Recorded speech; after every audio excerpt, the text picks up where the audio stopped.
Hey everyone, and welcome. Today, we are going to tackle two of the most critical and honestly most confused words in all of marketing, uniqueness and distinctiveness.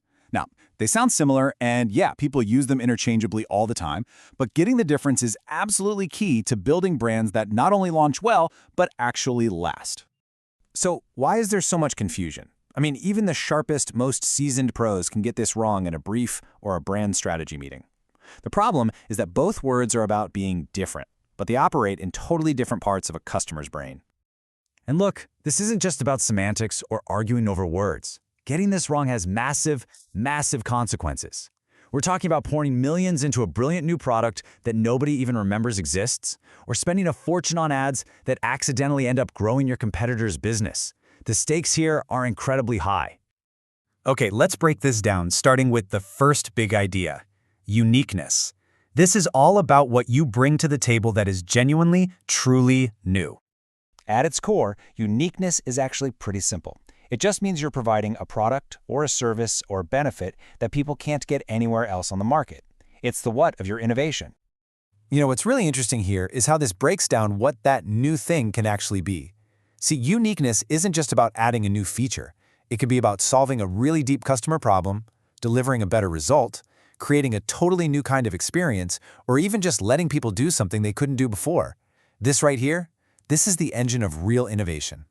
So here's the big catch, right? A product can be truly one of a kind, a genuine breakthrough, and still completely bomb in the marketplace. So what is the missing piece of the puzzle here?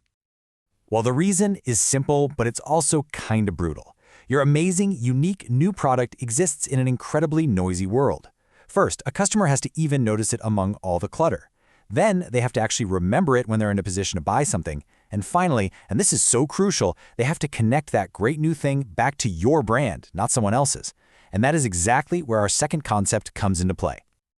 All right, let's shift gears to distinctiveness and see how this all connects. This isn't about what you do. It's about how you're remembered. It's about being recognizable in a split second. So the key point to get is that distinctiveness has nothing to do with offering new benefits. No, this is all about creating mental shortcuts, these little sensory cues that instantly trigger your brand in someone's memory. It's about owning a piece of mental real estate. And this just brilliantly illustrates how powerful those cues can be. You see that specific shade of red, you think Coca-Cola. You see those golden arches, you know it's McDonald's. You hear that 5-note chime, and you know there's Intel inside. These aren't unique benefits. They are carefully built assets designed for instant recognition. They're basically the uniform your brand wears. Ultimately, the job of all these distinctive assets is to fuel what the experts call mental availability. All that means is making your brand super easy to spot and easy to recall when someone is ready to buy. Because let's be real, most people don't sit there analyzing choices. They just go with what pops into their head first. So here it is, side by side. Uniqueness is functional. It's about the value you create. Distinctiveness is cognitive. It's about how you remembered. One is about what you offer. The other is about how your brand gets filed away in the brain. And you absolutely, positively need both. Which brings us to the most important part. How do you combine these two powerful ideas to create a truly successful brand and product? It's all about the winning combination. It's really a two-step process. First, you have to earn the right to even be in the market by offering something uniquely valuable, a real reason for someone to switch from what they're doing now. But then you have to launch that innovation wrapped in your strong, distinctive brand cues so that everyone knows exactly who to thank and, of course, who to buy from again. This quote just perfectly captures the different jobs they do. Your unique benefit? That convinces someone to give your product a shot for the very first time.